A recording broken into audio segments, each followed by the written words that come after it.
They're young college students who happily sing songs, and they're elderly retirees, members of the Riley-dubbed Granny Peace Brigade.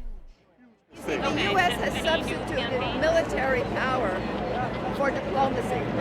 They've protested topless. They've been sprayed with mace and arrested on the Brooklyn Bridge. Remember that next time, Cody Preston. Some have just gotten off the bus from Canton, Ohio, while others have lived in New York all their lives. They've been called hot chicks and been branded as dirty hippies, but spend a few days in Zuccotti Park and you'll find that the women in this movement defy simple stereotypes. 9% of humankind will find. These are the women of the Occupy Wall Street protests. Hiding in plain sight. Occupy. Banks got failed. It's a depression. Awesome. Everyone's out of work. Or afraid of losing their job. Protesting financial reform is especially important to women who are hurting because of the poor economy. While initially men lost more jobs during the official recession, the plight of women has dramatically worsened during the current sluggish recovery period. It's really cold. We've been here about 3 weeks, but it's for a good cause. So just make do with what you have. Get a lot of blankets, hand warmers, and hopefully you got somebody in your tent to cuddle up with. But they're also behind the scenes, whether it be serving people food, helping to keep the park clean, or knitting clothes for fellow protesters. My name is Marcia Spencer, originally from Wixom, Michigan, but I live in the city now. And I'm here because I want to knit hats, scarves, and mittens for the people that stay here at night to help keep them warm.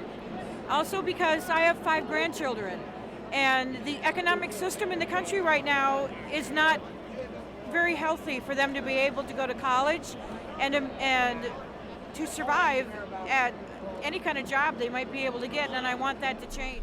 They're an integral part of the utopian village that the protesters have created inside the park, which faces the New York Stock Exchange. Legal manifestations. Notarize your vision of the future. My name's Rebecca, and I'm helping at the People's Library here at Occupy Wall Street. I'm a librarian by training and volunteering for a few hours. We have books that have been donated to us. We're not, there's really no particular kind of literature. It's everything. So we think information people want, they're taking it, and they're actually returning it. Hi, I'm Seema Cunningham.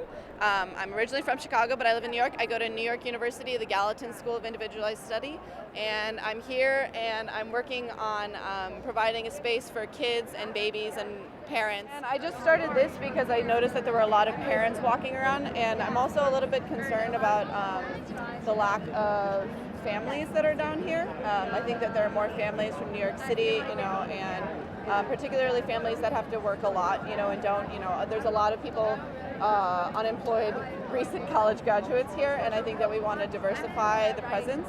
Oh my goodness, women is the top of the movement. Without us, there would not be the movement. We keep this place going. And especially as women, we know what we want, and we always in control. We women have to make sure keep going, because we are the backbones of the men. They also share a profound sense of victimhood, and rightfully so. One October 2011 study shows that since the Great Recession began, women have been more likely to languish in poverty and have difficulty paying for basics, such as healthcare, 46 million women versus 34 million men; food, 26 million women versus 15 million men; utility bills, 41 million women versus 27 million men; rent or mortgage, 32 million women versus 25 million men.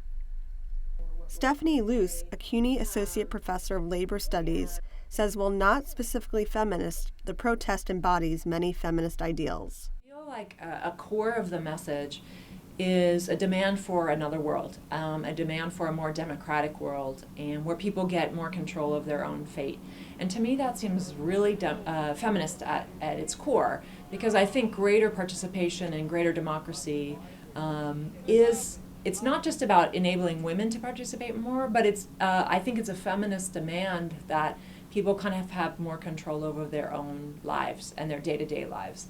From anti-child labor crusades in the early 20th century to the Southern freedom rides of the Civil Rights era and the anti-war protests of the 1960s, women have always played a crucial role in nonviolent mass action.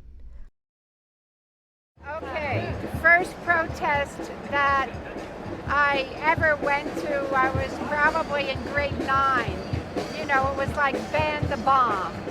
You know, in Washington, D.C., I went to ban the bomb, right?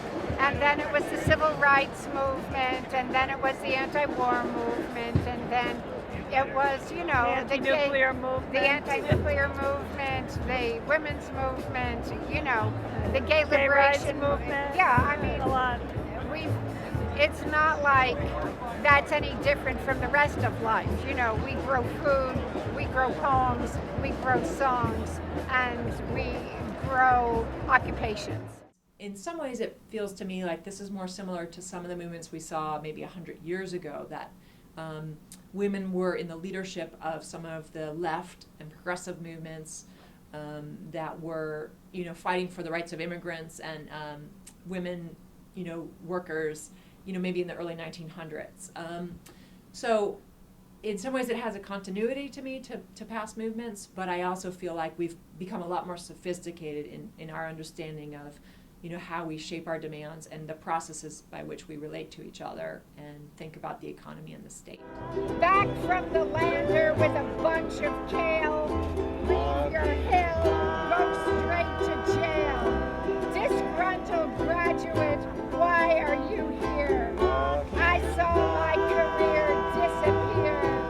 disappear. Most of the protesters say they want the government to clamp down on Wall Street's modern-day robber barons, whom they believe have led America down the path of financial ruin. Others say it's not just the bankers, but it's the entire political system and our society that need reform. I believe in the official report of 9/11. I do think that the Federal Reserve is an illegal system and it's an enslaving system.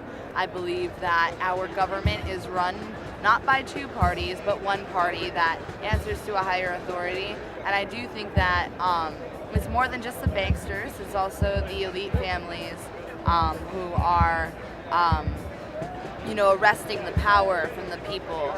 And that's really why I'm here. I am here because I am a researcher, and through my research I have found that there is corruption at every level of society. When these women protesters were asked about their role in the movement, some demurred at the thought that their gender made a difference in the way they protested, while others embraced their womanhood more freely. Being politically active is exactly as important if you have a uterus as if you don't. You're still a part of the world. You still have to live here, and you should do what you can to change it. You should care. And I like the role that women are playing. I mean, I think that this is the first movement, maybe that wasn't the women's movement that had to sort of exclude men. This is an inclusive movement, but women have a very strong position and voice. And that's great to see as, you know, someone who was born in the 50s. This occupation is our souvenir. This occupation. For NYFA News, this is Meredith Mandell.